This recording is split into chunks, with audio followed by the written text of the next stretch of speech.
Society has a story about the man who's been single for a long time. It's a quiet, persistent whisper that follows him around. They say he's lonely. They say he's falling behind. They say he's getting desperate, that his solitude is a sign of some fundamental flaw, a failure to connect in a world that puts partnership on a pedestal. We see this story in movies, we read it in magazines, and we hear it in the well-meaning questions from friends and family. It's a narrative of being less than. But what if that story isn't the whole story?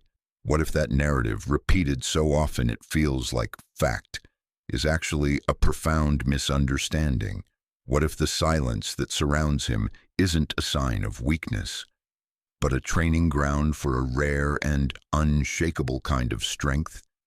The longer a man goes without a relationship, the more he's forced to confront the one person he can never actually leave: himself. For many, that's a terrifying thought, a void to be filled with noise, distractions, and the temporary approval of others.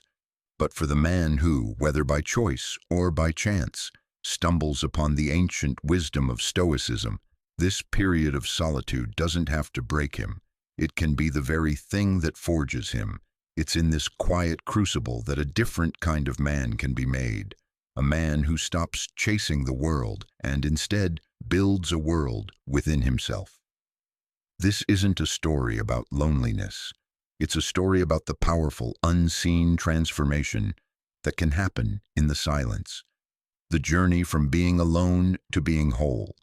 It's about how, for a certain kind of man, the longer he is single, the more he can become the master of himself. Before we explore that transformation, we have to dissect the illusion that holds so many men captive. The world we live in often suggests that a man's value is tied to his relationship status. From a young age, we're handed a script: find a partner, settle down, and your life has hit its main objective. This isn't just a gentle suggestion. It's often presented as the blueprint for a successful and meaningful life. This social programming can create a deep-seated anxiety around being single. It pushes a story where a man alone is a man adrift, incomplete. This isn't just in his head. The psychological challenges can be very real. Research and countless personal stories show that prolonged singlehood can be linked to genuine feelings of loneliness, low self-esteem, and social anxiety. The pressure to pair up can make a man question his own worth, leading him to believe his solitude is proof of some personal defect.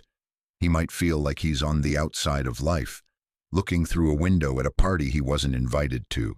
That feeling of being left out can crush a man's confidence.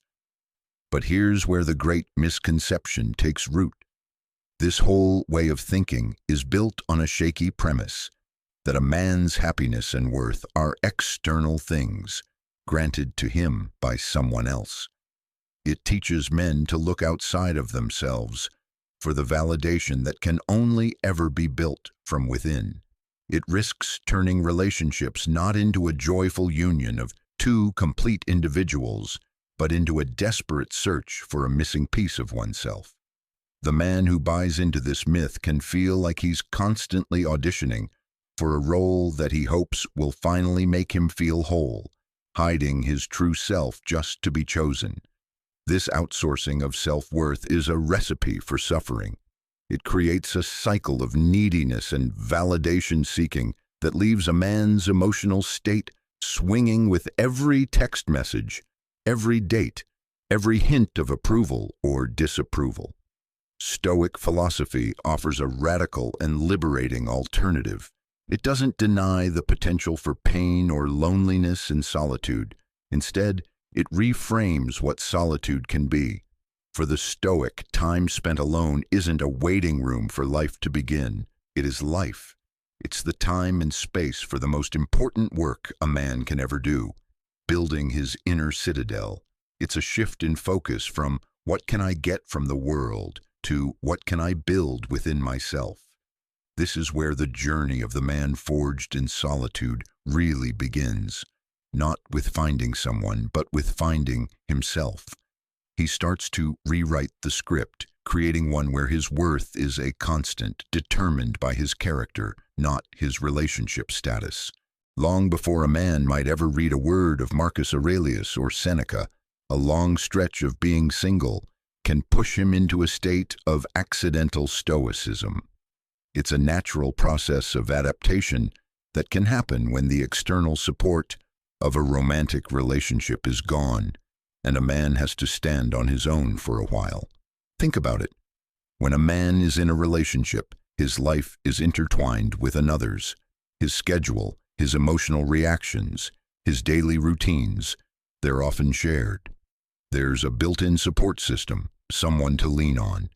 But when that's gone, a vacuum is created. At first, that vacuum can feel like a terrifying emptiness. But over time, for some, necessity becomes the mother of resilience. The accidental stoic is born from this. When there's no one to call to cheer him up after a bad day, he learns to sit with his own discomfort, to process his own feelings, and to become his own source of encouragement. When there's no partner to fill his weekends, he's forced to ask, what do I actually want to do with my time?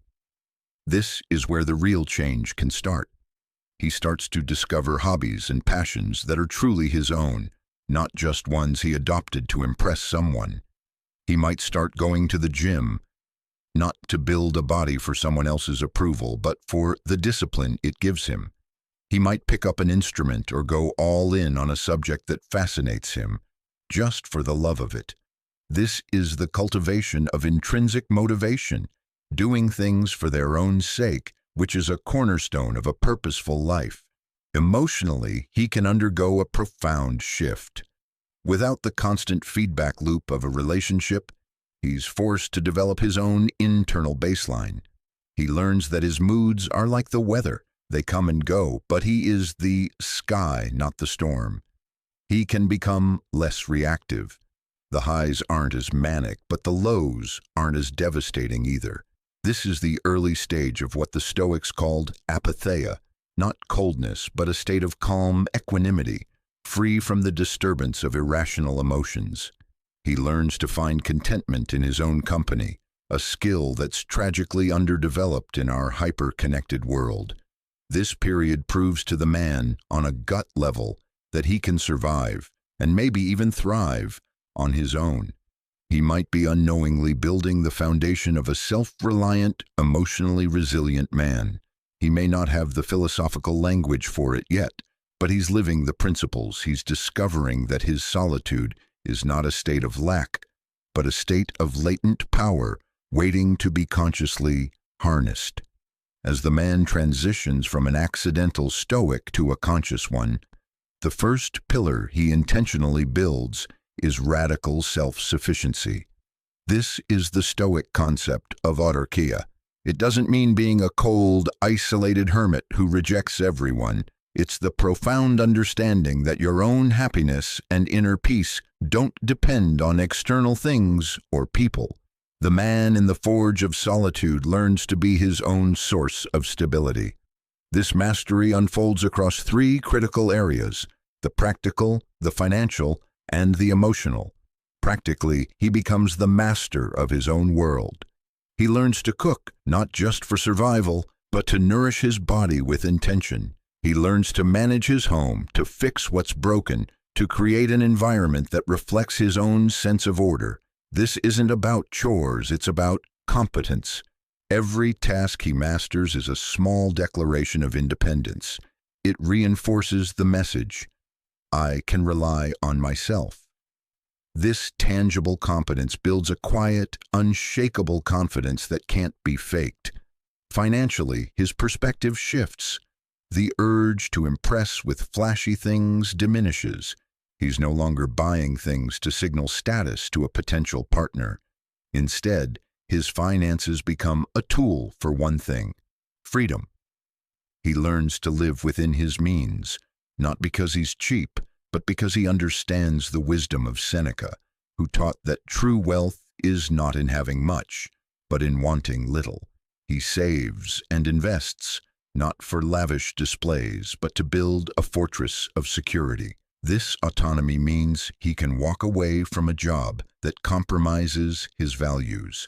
It means any future partnership will be a choice, not a financial necessity. But the most profound transformation is emotional. This is the heart of stoic self-sufficiency. The man in solitude learns to stop outsourcing his emotional well-being. He recognizes that while he can't control what happens to him, a rejection, a loss, he has absolute control over his response. This is the core principle of the dichotomy of control, taught by Epictetus. When he feels the sting of loneliness, he doesn't immediately reach for his phone to numb the feeling. He learns to sit with it, to examine it, to ask what it's trying to teach him. He learns to self-soothe, to reason with his own anxieties, and to find contentment in the quiet rhythm of his own life. He's no longer a ship tossed on the waves of external validation. He's becoming the lighthouse, standing firm and shining his own light, regardless of the storm. This radical self-sufficiency is the bedrock of the man being forged. It's a declaration that he is whole and complete on his own. From this position of strength, any relationship he chooses to enter will be an act of generosity, not of need. He comes to the table not with an empty bowl, but with a feast to share. With self-sufficiency in place, the man in solitude can build the second pillar, unshakable emotional fortitude. This is more than just being tough. It's the sophisticated stoic art of understanding and mastering one's inner world. It is the building of what Marcus Aurelius called the inner citadel, a fortress of the mind so well constructed that no external chaos can breach its walls. Solitude, with its lack of distractions, is the perfect quiet construction site. The journey begins with a change in perspective. Most people are emotionally reactive. Their peace is fragile, easily shattered by an unkind word or an unmet expectation. The man practicing stoicism decides to cut those strings. He understands, as Seneca taught, that we often suffer more in our imagination than in reality. He decides to stop being a slave to his passions and to become their master. To do this, he uses the practical tools of stoicism. The first is the relentless use of the dichotomy of control. In every situation, he learns to ask, what is up to me and what is not? He can't control if someone finds him attractive. He can't control if he gets the promotion. But he can control his character, his effort, and his response.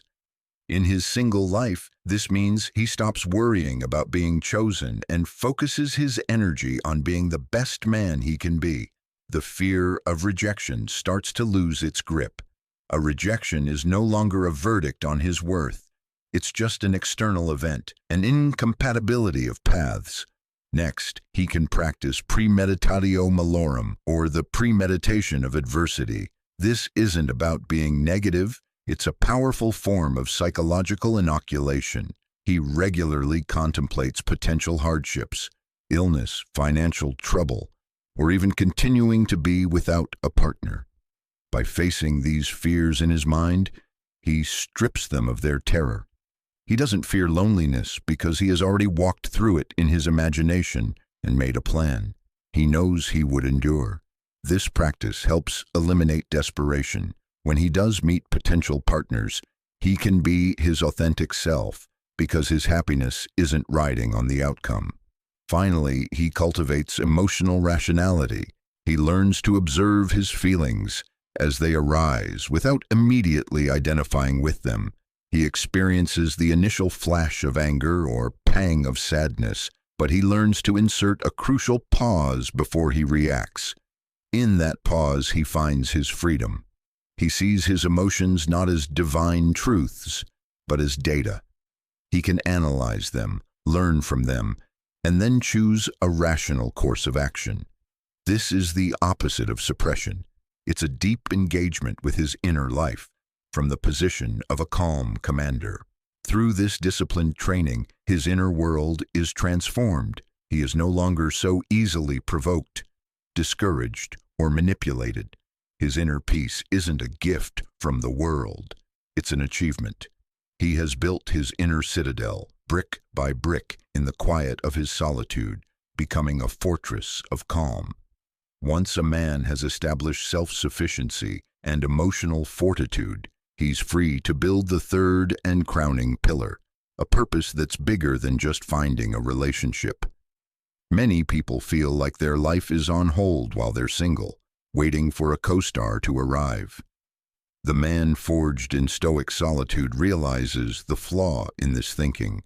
He learns that a relationship should complement a life of purpose, not be the purpose itself. The Stoic idea of purpose is about living a life of virtue and contribution. As Epictetus advised, first say to yourself what you would be, and then do what you have to do. The single man has a unique and priceless resource to dedicate to this task: his time.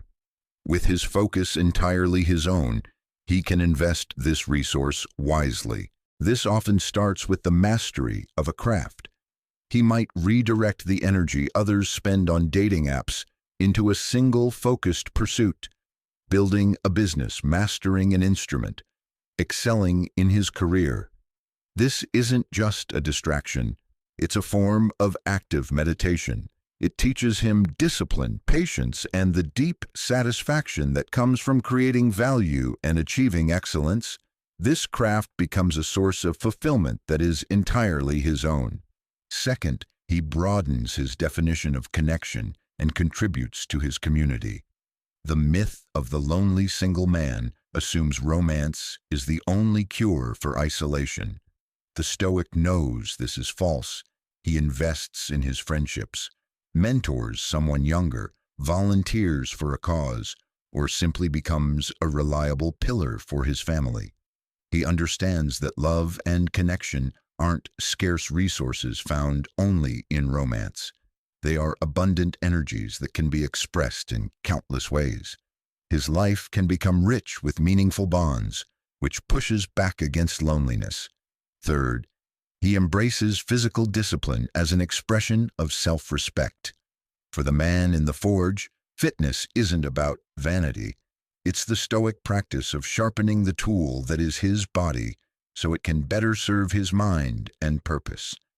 The daily act of pushing his physical limits builds mental toughness and a sense of command over his own being. This combination, mastery, contribution, and discipline, creates a powerful engine of purpose. His life is no longer a waiting game. It's a dynamic project of his own design. He's a man on a mission, and that sense of direction is magnetic. He has stopped searching for a person to give his life meaning and has instead built a meaningful life that he may one day choose to share. Here we arrive at the great paradox of this whole journey. The man who uses his time alone to master himself inadvertently becomes the very man who is most prepared for a deep, healthy, and meaningful relationship. By mastering the art of not needing a relationship, he becomes uniquely capable of having an extraordinary one. His time alone wasn't a detour from love, it was the ultimate preparation for it. This readiness is the direct result of the pillars he has built. He enters the world of relationships not as a beggar, but as a sovereign. First, he chooses, he doesn't chase. A man who is whole on his own operates from abundance, not scarcity. He isn't looking for a partner to complete him or save him from loneliness. His life is already full. Therefore, he's looking for a partner to share in that world. This changes his entire approach. He's not desperate for just any connection. He is selective about the right connection, looking for compatible values and character.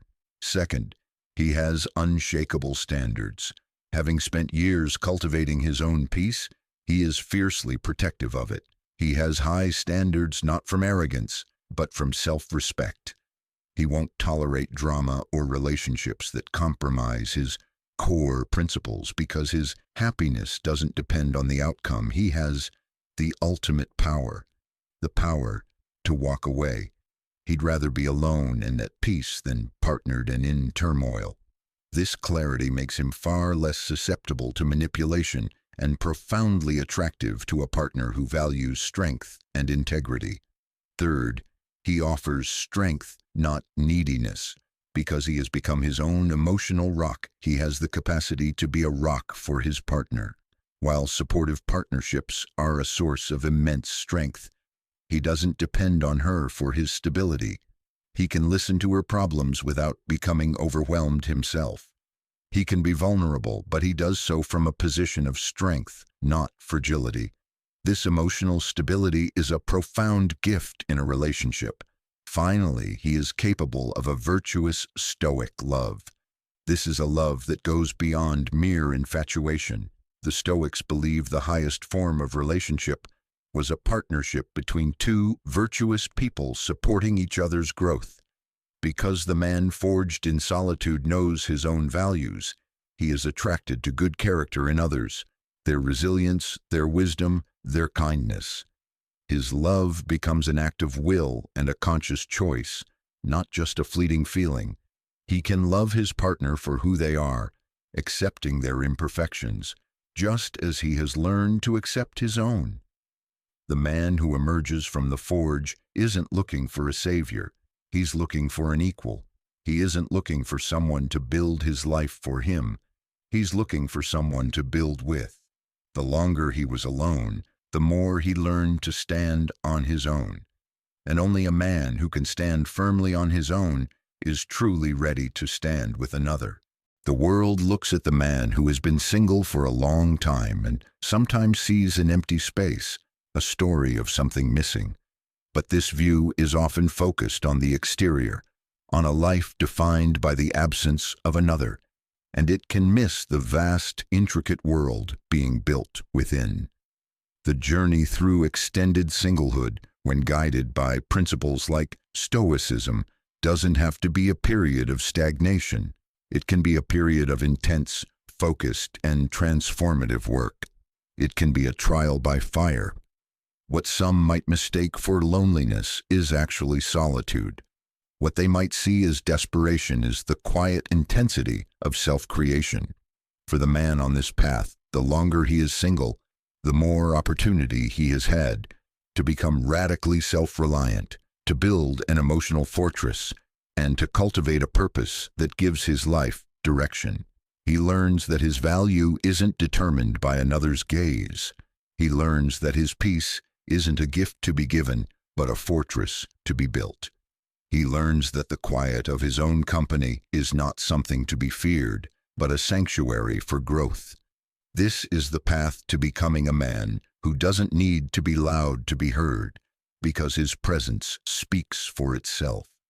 He is harder to fool and harder to break, not because he is cold, but because his foundation runs deep. He didn't find himself in the arms of another. He forged himself in the fires of his own solitude. So the next time you see a man who walks alone, content in his own silence, understand that you may not be looking at a man who is lonely. You may be looking at a king in the quiet process of building his kingdom, an inner kingdom of purpose, peace, and power. You may be looking at a man who has walked through the fire and emerged not burned, but forged. If this message resonated with the man you are or the man you are becoming, subscribe for more on the path of the modern Stoic.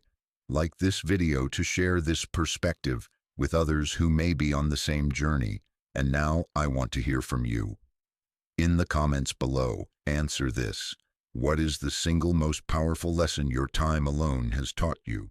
Your experience is valuable. Share it with the community.